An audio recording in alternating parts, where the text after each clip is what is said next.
Have you ever read these books? I did too, and I'm going to tell you my thoughts on them. Hey there, my name is Emma, and welcome to today's video. I will be telling you my thoughts about the Folk of the Air series by Holly Black. So, this is the original trilogy, these 3 books here. This is The Cruel Prince, The Wicked King, and The Queen of Nothing. The covers are absolutely stunning.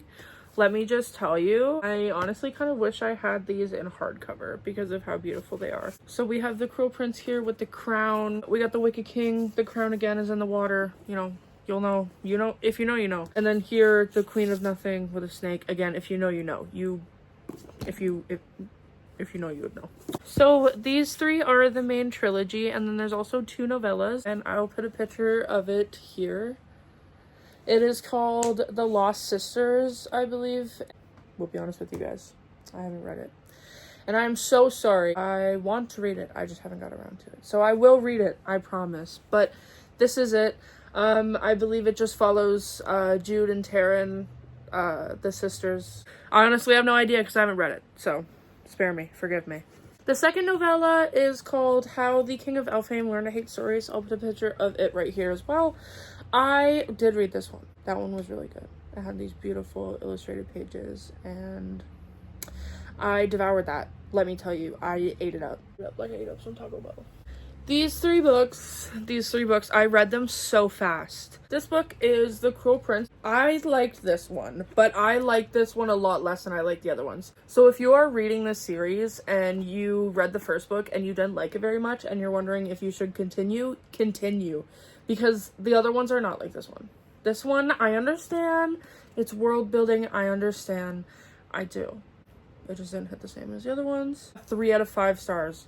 It wasn't amazing to me. It was good. Her writing is very good. It's very beautiful the way she writes. But it just wasn't the cake and icing for me. When I started this book, I did not understand anything that was going on.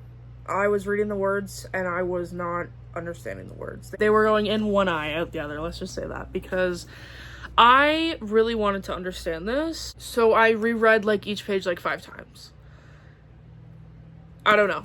I've never read a book about fairies. I've never read ACOTAR or any of like the classics, hood classics. So I didn't know what a lot of these words meant. I had to Google a lot of these words. I'll be honest with you. I am so glad I did, because it really, the way she writes, it really immerses you in the world. Like I really saw it. I also have these beautiful maps. This map is in the rest of the series. So this is the map of Elfhame. As I said, I read the series very fast, but the first one I wasn't very into. So I read it in 10 days. I started it on June 3rd and I finished it on June 13th. Next, I'm going to talk about The Wicked King.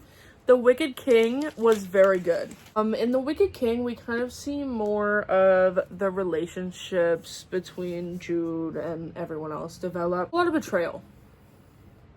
Lots of betrayal. So I was reading this and my jaw was on the floor, let me tell you, because it was actually insane. If I was Jude in this book, I would actually have a level 10 crash out. I am not going to spoil what happens in this book, because I know a lot of people haven't read this. It was viral on Book Talk a while ago.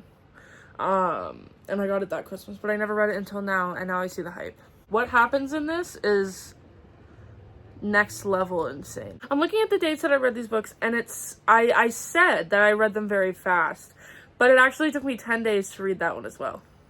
I read it from June 13th to June 23rd. So the last book, The Queen of Nothing. This one has my heart. Holly Black, you stole my heart with this. This one really showed a lot into Jude and Carden's relationship, and it really developed their relationship a lot as well. There was all this build-up in the first and second book about them and their relationship, and in this one you could see their relationship very much blossom, and they were very much into each other, if you know what I mean, if you read this book. I just think this one takes the cake for me. Like I said, icing and all. I really have no qualms about this book, I'll be honest with you. I rated this one a 5 stars as well. And I read this one from June 24th to June 26th. So I was really invested. It was so good. I cannot put it down. Kind of sad that it's over. kind of sad that it's over, I'll be honest with you guys. And then we also have the novella, How the King of Elfhame Learned to Hate Stories. I did read that one, but I don't have it, unfortunately, because I took it out from the library. I love my local library. They have my heart, honestly. Any library workers out there, you're a gem. I love you. Thank you for everything that you do, because I love the library and I would not be able to survive without mine. So, How the King of Elfhame Learned to Hate Short Stories. Beautiful. I took out the hardcover. I don't know if the paperback has illustrations as well, but the hardcover definitely did. And let me tell you, it was beautiful. This book really shows backstory into Cardan's life and why he is so evil. The different short stories in this book range from like toddlerhood and like babyhood, if you may, to like adulthood. And him with Jude and him with Nicasia as well. I don't know if I'm mispronouncing that. Nicasia. I'm not sure. Someone help me out, please. I just think it was really nice to see that insight into who he was as a person and to see his character development as well with a reoccurring story through the book. If any of this interests you, I definitely recommend reading this series.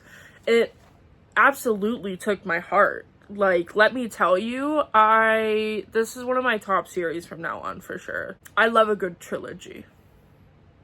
And this was a great trilogy.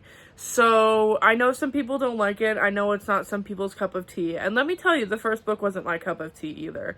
But I honestly did like the rest of the series a lot. And I think it was very good. And the character development in the whole series really was on point, because he really went from like mean pants to worshipping the ground that Jude walks on, for real.